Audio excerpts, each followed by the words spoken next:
Vamos conversar hoje com a secretária de Saúde de Barbacena, Marcilene Dornelas, sobre várias questões envolvendo o combate ao coronavírus.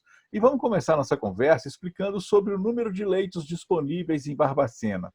Hoje, a ocupação é de 15 leitos, de acordo com o boletim epidemiológico publicado nesta quinta-feira. São 2 pacientes confirmados com Covid, outros 8 pacientes com suspeita do coronavírus, todos aqui de Barbacena. E ainda 5 pacientes das cidades da microrregião que também estão internados nos hospitais aqui da cidade. Marcilene, seja bem-vinda aqui ao canal BOL e, por favor, quantos leitos efetivamente nós temos na cidade? Ricardo, eu que agradeço o convite por estar aqui mais uma vez, podendo levar ao conhecimento de todos o que realmente está acontecendo em Barbacena e nossa região de saúde. Nós tínhamos, no início da pandemia, 36 leitos de UTI para o enfrentamento à Covid. Esses leitos foram construídos através do próprio município, em 80% deles. Tínhamos uma parceria com o Hospital Ibiapaba, com o Hospital Regional Santa Casa e Imaí. Fomos surpreendidos pelo Ministério da Saúde com a desabilitação na totalidade dos 36 leitos, que na verdade eram 31, porque 5 leitos foi a Unimed que fez para nós. E aí, como gestora do Polo, na responsabilidade que temos de assistência não só à população de Barbacena, mas de toda a população ao nosso redor, que somatizam aí na casa de 250 mil a 300 mil pessoas, eu sustentei que ficaria com 20 leitos de cuidados intensivos para o Covid, 10 do Imaípe e 10 na Santa Casa. Então, hoje, Barbacena só tem 20 leitos de cuidados intensivos. Lembrando que nas últimas 2 semanas, nós chegamos a ter 80% de taxa de ocupação desses leitos. Tivemos um número crescente de óbitos, onde numa mesma semana epidemiológica foram 3 óbitos, E hoje, a gente tem um processo de habilitação no Estado para que tenha um custeio desses leitos. Infelizmente, Barbacena é uma cidade polo, carrega sobre os ombros uma responsabilidade no enfrentamento à Covid, assim como nas outras linhas de tratamento, muito grande. O resultado das cidades ao redor impactam o nosso sistema de saúde. Então, nós estamos num período de extrema atenção, não somente para a nossa região, mas num todo em Minas, num todo no Brasil e num todo no mundo. Já estamos aí vendo situações caóticas em outros países e outros estados. Agora, é possível, Marcilene, que o Brasil enfrente uma segunda onda da Covid-19, como vem acontecendo aí com alguns países na Europa? Então, Salim, eu te diria que o Brasil não saiu nem da primeira. Nós estamos ainda no processo da primeira onda. Se você me perguntar se Barbacena sofreu o impacto da primeira onda para a Covid, nós não sofremos. Nós sofremos, sim, as limitações que a Covid nos coloca no meio social, no meio financeiro, no meio de impacto à nossa sanidade mental, a todo esse conjunto que nos faz ter realmente saúde. Mas Barbacena não teve 20% do número indicativo no início da pandemia para o número total de óbitos que já eram para ter ocorrido aqui. Então, isso é muito claro, que nós podemos ainda estar vivendo a primeira onda que não parou. Mas eu acredito sim em segunda onda, como em outros países estão acontecendo. Agora, promotores de eventos e todo o pessoal engajado nesse trabalho, eles estiveram na Secretaria de Saúde para conversar com os gestores da saúde sobre a retomada de festas e eventos na cidade de Barbacena. Qual o posicionamento seu, enquanto gestora da saúde, sobre essas questões? Então, Salim, desde que gestora estou, eu recebo em meu gabinete todos os segmentos, independente de qual é a representatividade.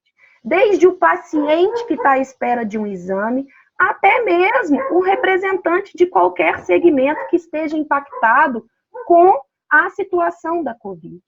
Então, eu recebi representantes de restaurantes, eu recebi representantes músicos, eu recebi representantes de eventos. Porém, o que pode ter ocorrido hoje na representatividade que esteve em frente à secretaria é a falta de diálogo entre os próprios segmentos, né? Um não passa para o outro o que realmente está acontecendo. Mas sempre que nós somos abordados, nós atendemos e levamos ao conhecimento de todos a realidade. O que a gente vive nos bastidores é completamente diferente da realidade que, às vezes, é explanado ou colocado para a sociedade. Então, num primeiro momento, a gente se sente ofendido, num primeiro momento, a gente se sente desanimado, mas depois, como eu sempre digo, o paciente, ele nunca é só um paciente, ele é sempre o amor de alguém. Então, na Covid, eu aprendi também que cada segmento não é só o segmento, ele é o sustento de alguém. Então, eu sempre me solidarizo, mesmo às vezes ficando triste, mas eu me coloco nos lugares desses profissionais que representam estes segmentos, que são eventos, e que hoje eu entendo que é um grande impacto. Porém, não concordo também com alguns protocolos impostos. Por quê? Por que que o bar pode ter 50 pessoas e por que que eu não posso ter a comemoração de um filho com apenas familiares, com mesas distanciadas, separadas por grupos? Então fica esse questionamento. Qual é a diferença de ter um bar aberto até 2 da manhã com uma pessoa, voz e violão, totalmente distante? Então, assim, ficam esses questionamentos. E se a gente for pelo princípio da universalidade, não está sendo igualitário. Quando a gente fala do segmento do service-self, no nosso entendimento, no nosso parecer enquanto vigilância, no nosso entendimento enquanto ainda sanitaristas, epidemiologistas, nós sugerimos que o service-self, dentro do critério seguro, ele é menos impactante à saúde das pessoas do que a permanência numa longa fila de espera e ainda o funcionário exposto, aguentando o cliente na dúvida do que ele quer que coloque no prato. Mas nós não temos autoridade suficiente para delegar e assumir. Tem que ser num conjunto de ações. E é isso que a gente tem feito. Nós temos buscado estar em situações que a gente não esteja colocando em risco outras pessoas e até mesmo a nossa linha de cuidado e a nossa missão, que é zelar e promover vidas, né? Então, nós não podemos autorizar, se acontece de ter um surto, nós seremos responsabilizados. Nós temos denúncias de pais que levam filhos para as escolas que estão funcionando sem autorização e a criança aparece gripada e o pai denuncia. Será que esse pai, antes de levar a criança, ele não imaginou que ela estaria em risco? Quem é penalizado? A instituição. Então, assim, é esse o meu, desabafo enquanto a nossa equipe. Quem mais sonha com a retomada da vida normal somos nós. Nós estamos exaustos, né? Nós estamos trabalhando aí há 9 meses, dia e noite, sem parar. Marcilene, até essa questão mesmo sobre eventos que acontecem de forma clandestina, há uma fiscalização feita pela vigilância epidemiológica. Fala um pouquinho sobre isso para a gente, porque eu acho que é interessante que as pessoas entendam que isso vem acontecendo, infelizmente, e que há um trabalho árduo, como você mesmo acabou de dizer, estão cansados, estão extenuados de tanto trabalhar, mas ainda assim aparece alguém que tenta burlar esses protocolos, tenta burlar essa posição que é importante nesse momento. Então, Salim, muito bem colocado essa situação, tá? O que acontece? Nós temos jurisdição enquanto vigilância sanitária para atuar nos estabelecimentos com finalidade comerciais e estabelecimentos de saúde. Nós não temos poder de juiz para entrar numa residência que está fazendo um pagode, que está fazendo uma confraternização, que nós não podemos, né? A gente só pode adentrar se tiver ordem judicial. Fora isso, nós não podemos. Assim como a ocupação da praça no centro, na Praça dos Andradas, e a Praça da Medicina. É ocupação de solo público. Nós, enquanto vigilância, nós não podemos atuar. O que nós fazemos? Vamos aos estabelecimentos comerciais com finalidade de venda da bebida, né, que faz com que eles permaneçam ali por mais tempo, e pedimos que eles tenham um pouco mais de consciência e não permitam que aqueles jovens estejam dentro dos estabelecimentos. Mas proibir estes jovens de estarem e permanecerem nessas praças, nós não temos jurisdição. Você mesmo sabe que nós estaríamos tirando o direito de ir e vir. Uhum. Claro. Agora, por que Barbacena, Marcilene, não retroagiu como várias cidades na região? Hoje, inclusive, nós estamos na onda amarela, né? Cidades que eu digo, por exemplo, Juiz de Fora, Conselheiro Lafayette, Congonhas e outras cidades nesse sentido. Até porque existem rumores de que o comércio aqui de Barbacena vai fechar nesse período natalino, voltaríamos àquele primeiro período lá no início da pandemia. Esses rumores, isso é verdade, não é? Como é que está a posição de Barbacena agora? A cada 7 dias tem uma avaliação dos 7 dias anteriores. O impacto da Covid para aumento de positividade, para aumento de ocupação de leito, ele tem um ciclo de 2 semanas epidemiológicas. Eu me contaminei, eu gasto de 5 a 7 dias para manifestar a doença. E aí eu adentro a outra semana epidemiológica. O que aconteceu na nossa região? Nós, em Barbacena, sempre estivemos com um índice muito bom de atendimento, de curados e de assistência. Sempre, desde o início. E aí, às vezes, as pessoas até nos questionam. Nossa, você é muito rígida. Você tem um sistema que está funcionando, que está efetivamente prestando assistência e você não avança para a onda verde. O resultado é muito claro. São João del Rei foi o único município dos 51 da Macro que se desvinculou do grupo, que tomou suas decisões sozinhos e hoje estão sendo obrigados a retroceder. Número de positivados ultrapassando o limite do limite, está quase nos acompanhando. E se for comparar uma cidade com a outra, são 2 proporções extremamente diferentes, né? O número de óbitos crescentes, e agora ele foi sinalizado a retroceder. Ele não tem escolha, ou volta ou volta. Congonhas sempre esteve na berlinda. Por quê? Um número muito grande de mineradoras, um número muito grande de pessoas circulantes e menos leito. Lá só tem 10 leitos para uma região de saúde. Lafayette, mesma coisa. Porém, Congonhas esteve entre amarela e vermelha durante todo o tempo que a macro-região estava sinalizada para verde. Só que quando a gente colocava taxa de ocupação, taxa de positividade e ainda taxa de óbito, separadamente nós não tínhamos índice para ter a coragem de avançar. Se nós estivéssemos avançado quando foi sinalizado, hoje Barbacena estaria na vermelha, assim como as outras cidades ao redor. Por quê? O que faz estar na vermelha?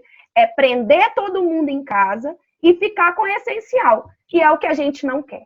Desde o início, o nosso comitê interno do município, que é formado por 5 grandes líderes que hoje estão à frente da Covid, com epidemiologista, com pessoas extremamente ligadas, nós seguramos todas as pressões, inclusive no período político, né, de eleições, para que se mantivesse na amarela, para a gente não ser surpreendido com a vermelha. E aí você me pergunta, o comércio vai fechar? Eu te garanto que nos próximos 7 dias, não. Mas se continuar a taxa de positivados aumentando, como hoje o boletim publicado às 10 para as 5 da tarde, não apareceu nenhum positivo porque não tinha chegado o resultado. E quando eu saí depois das 19 horas da CESAPS, eu já tinha recebido 22 novos positivos. Isso sairá amanhã no boletim. E ainda lembrando que no fim da tarde nós tivemos mais um óbito aqui em Barbacena, de uma cidade vizinha que não tinha ainda nenhum óbito por Covid. Então, o que vai acontecer no Natal e no Réveillon? Depende da própria população. Enquanto estiver acontecendo as festas clandestinas, aglomerações e o número de positivados aumentando, todos os segmentos do comércio que estão fazendo os protocolos serão prejudicados. Então, nós só podemos agir quando tem denúncia. E o nosso plantão, ele fica o tempo todo disponível, né, durante todos os dias, de segunda a segunda e finais de semana. Porém, nós também temos limitações. A gente sempre precisa do apoio da Polícia Militar e da Guarda Municipal, como a gente tem vindo juntos aí nos últimos meses. Agora, até em questão assim, né, para a gente levar a nossa entrevista já finalizando, a gente está aproximando aí do período natalino. Oportunidade aí que as pessoas aproveitam para fazer confraternizações, encontros de família. E quais são as recomendações da Secretaria de Saúde em relação a este momento, Marcilene? Então, eu vou falar enquanto alguém que perdeu uma pessoa que amava muito para o Covid. Se protejam. Talvez estar com as pessoas que a gente mais ama nesse período, que a alta de transmissibilidade está em nosso meio, seria muito mais plausível segurar este Natal sem estar com a família e o ano que vem poder realmente estar com os familiares. Eu não tenho coragem de ir para a casa dos meus avós, que têm mais de 80 anos, ficar com eles no Natal. Não tenho.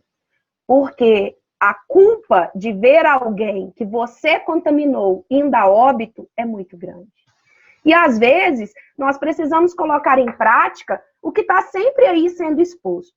1 contamina 4, 4 contamina 12, 12 contamina 36, e morre dentre os 70 contaminados, 8 que nem se encontraram. Então, é isso que a gente precisa pensar, na nossa responsabilidade. Hoje, uma promotora colocou na nossa reunião uma coisa que eu achei muito importante. As pessoas relaxaram porque as autoridades, né, superiores a nós estão divulgando que a vacina está chegando aí em janeiro, fevereiro. Se a vacina realmente chegar em fevereiro, primeiro, profissionais de saúde. Se der, para idosos. Se der, para idosos. Uhum. O segundo escalão, quando vai chegar? E se vai chegar? Quais as reações realmente a população em massa terá a essa vacina? Então, assim, é uma incógnita, né? Eu disse hoje, numa reunião de comissão de transição, que o próximo gestor, ele vai assumir muitos desafios. Eu diria que talvez mais impactantes do que esses que nós já passamos. Porque esses que nós já passamos, eles se passaram. O que ficou para a nossa vida? Aprendizado e uma força maior que a gente dá conta de enfrentar cada dia. É verdade. Agora, em relação a toda essa questão de festas, de encontros de família, encontros de pessoas que trabalham no mesmo ambiente, é bem plausível o que você colocou, né? Que não é realmente o momento para se fazer esse tipo de encontro, esse tipo de movimentação. Mas existe alguma recomendação específica ou apenas mesmo essa questão de continuar mantendo o isolamento e até porque utilizar álcool em gel, né, lavar as mãos, todo esse protocolo? Então, Salim, eu vejo que mesmo que a gente recomende que não tenha, vai acontecer. Até o próprio Minas Consciente, através de muitas pressões e consultas, eu diria que não existe nenhum vilão. São todos buscando o sustento daqueles que amamos, né? O Minas Consciente está propondo uma mudança para ser aprovada no dia 1º de dezembro, que é a ata que foi publicada no dia de hoje, do grupo condutor, no dia 17/11, onde as pessoas já entenderam que esse final de semana podia abrir casa noturna, fazer festa, entre outros afins. E, na verdade, não é isso.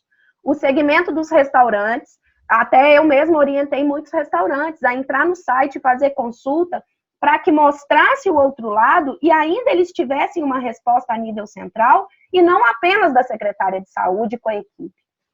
Onde está para ser liberado voz e violão em som ambiente, na capacidade, né, mínima do estabelecimento. Porém, está previsto também para ser deliberado no dia 1º eventos na onda amarela, tá? Com 250 pessoas. E nós hoje fizemos, né, a nossa colocação na reunião, no gabinete do secretário de Estado, que talvez colocar esses eventos para acontecer na segunda semana de dezembro faça realmente o Natal estar fechado. Porque dá exatamente uma janela de 15 dias, né? E o que a gente está vendo é situações em Juiz de Fora, que estava na verde, voltou para amarela com sinalização de vermelho, já suspendeu todas as cirurgias eletivas. Belo Horizonte suspendeu todas as cirurgias eletivas. Congonhas está no vermelho. São João retroagiu e nós estamos no meio como uma bolha. Será que realmente é o momento de fazer evento com 250 pessoas? Por que então não fazer eventos menores, seguindo aí uma linha de pessoas do mesmo convívio, famílias, para aqueles que realmente querem correr o risco, né? Então ficam essas dúvidas. E também eles colocam que em ambiente fechado precisa estar, né, com um distanciamento maior. E no ambiente aberto, um distanciamento menor. Como que você vai ter braços enquanto vigilância para entrar no evento para ver se cada pessoa está a 4 metros de distância uma da outra? Isso é ilusório, né? O que é colocado como técnica, na prática é diferente. Então, a gente precisa realmente todos estarmos juntos, buscando alternativas. Mas precisamos saber que o resultado dos nossos atos podem ser impactantes à vida de outras pessoas. Isso realmente é importante, sim. Marcilene, eu queria muito agradecer sua participação conosco aqui no Barbacena Online, na Rádio Sucesso FM, para poder trazer esses esclarecimentos aí, informações sobre a questão dos leitos, sobre essa questão de fechamento ou não do comércio, em que pé que tudo isso está, para que todo mundo possa sair um pouco da ideia do fake news e cair um pouco na realidade. Entender que nesse momento, por exemplo, nós temos 5 leitos sobrando, entre aspas, não é? E dos 20 que nós temos, 15 já estão ocupados, o que é um número extremamente elevado, mas é preciso ter cuidado aí. Tomara que você consiga, com todo o seu empenho, mais leitos para a nossa cidade e tomara, com toda sinceridade, que não sejam necessários, mas que eles estejam disponíveis. E que muito mais do que tudo isso, que as pessoas possam ter consciência do que você colocou hoje, do que você explicou hoje para as pessoas, terem noção de que não é ainda o momento adequado para aglomerações, para juntar as famílias com encontros ou mesmo com as pessoas mais amigas, evitando essa situação. E se tiver que fazer, que sejam feitos eventos pequenos, não é? Eu falo encontros pequenos, com poucas pessoas, que já estão no convívio regularmente e evitando qualquer tipo de aglomeração em outro sentido. E mais do que tudo isso ainda, utilizando todos os protocolos de saúde, como álcool em gel sempre, utilizando máscaras e todas as necessidades que são colocadas para evitar a proliferação do coronavírus na nossa comunidade né, a gente não possa voltar e dar notícias de que faleceram mais pessoas. Hoje a gente lamenta muito essa morte que você mencionou para nós, né, numa cidade próxima aqui a Barbacena. Não sei nem se eu posso mencionar de qual Pode cidade, sim. mas...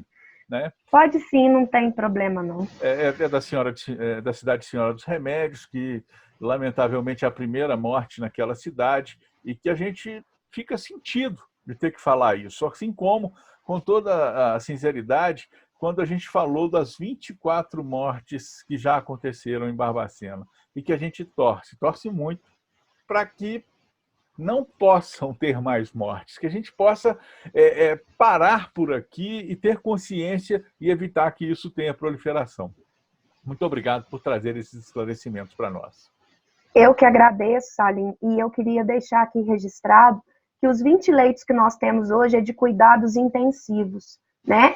E que desses 15 pacientes que estão internados, nós temos pacientes no tubo, nós temos pacientes que ainda não estão no tubo, e nós temos pacientes em enfermaria que podem precisar do leito de UTI. Quando eu mencionei que nós já estivemos taxa de 80% de ocupação, foi exatamente nos 20 leitos existentes de terapia intensiva, os 10 da Santa Casa e os 10 do IMAI. Se nós pegarmos o boletim de hoje e quantificar 10% dos que estão em acompanhamento, que são 483, e eles vierem a precisar de internação, e aí, se a metade deles precisarem, ou 1/3 precisar de tubo, não tem. E para onde que nós vamos transferir, uma vez que a rede particular de Belo Horizonte já está sinalizando que não tem como atender, como hoje teve um comunicado do Madre Teresa, né? Então, fica um alerta. Vamos tentar mais uma vez e rezar muito, pedir muito a Deus, independente de que fé cada um tem. Que chegue essa vacina logo, para que a gente possa ter uma retomada, pelo menos em 20% da vida que a gente tinha antes. Porque eu não acredito que vai ser igual nunca mais, né? Mas que a gente consiga pelo menos a voltar a respirar, porque hoje está muito pesado. Obrigada, fique com Deus e muita sorte para nós todos nesses próximos dias que estão por vir. Canal BOL aqui tem conteúdo de qualidade. Olá, o Barbacena Online convida você para participar de nosso canal. É muito fácil, curta o vídeo, clique no botão de se inscrever aqui embaixo e no sininho para receber notificações sempre que tivermos um novo vídeo. Aqui tem conteúdo de qualidade.